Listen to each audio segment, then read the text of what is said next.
நான் பெருசா ட்ராமாலாம் பார்க்குற ஆள் கிடையாதுங்க அப்படின்னு சொல்றவங்களா இருந்தாலும் சரி, இல்ல எனக்கு ட்ராமானாலே பிடிக்கும்னு சொல்றவங்களா இருந்தாலும் சரி, இந்த சீரிஸ நீங்க மறக்காம பார்க்கணும். when life gives you tangerines. இந்த மேல் அண்ட் ஃபீமேல் லீடோட கெமிஸ்ட்ரியா இருக்கட்டும், அவங்க ரிலேஷன்ஷிப்பா இருக்கட்டும், and girls, if you don't know how to what to look for in a partner, you should watch this series. இந்த சீரீஸை ரெக்கமெண்ட் பண்ணுற எல்லாருமே வந்து இந்த மேல் அண்ட் ஃபீமேல் லீடோட கெமிஸ்ட்ரி நல்லா இருக்கு, அவங்க ரிலேஷன்ஷிப்பை எம்ஃபசைஸ் பண்ணுவாங்க. It's beautiful. I am not denying that. அதை தாண்டி இந்த சீரீஸில் எனக்கு ரொம்ப பிடிச்ச விஷயம் என்ன அப்படின்னா, 3 ஜெனரேஷன் ஆஃப் விமனை காமிச்சிருப்பாங்க. ஒவ்வொரு ஜெனரேஷன்லேயும் அவங்களுக்கு இருந்த கஷ்டங்களை வந்து எப்படி வந்து அடுத்த ஜென்ரேஷன் படக்கூடாது, அவங்க டாட்டரோட லைஃப்பை பெட்டர் ஆக்குறதுக்கு எவ்வளோ சாக்ரிஃபைஸ் பண்ணுறாங்க அப்படிங்கிறத அவ்வளோ பியூட்டிஃபுல்லாக காமிச்சிருப்பாங்க. We've all seen this. எங்கள் அம்மா பண்ணியிருக்காங்க, அவங்க அம்மா பண்ணியிருக்காங்க.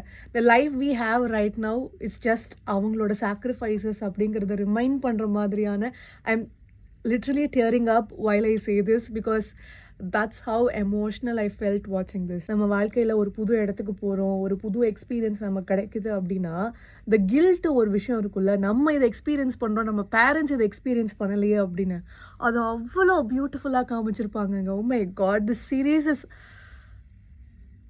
I bet இது மாதிரி ஒரு சீரீஸ் இனிமேல் வரவே வராது. I bet.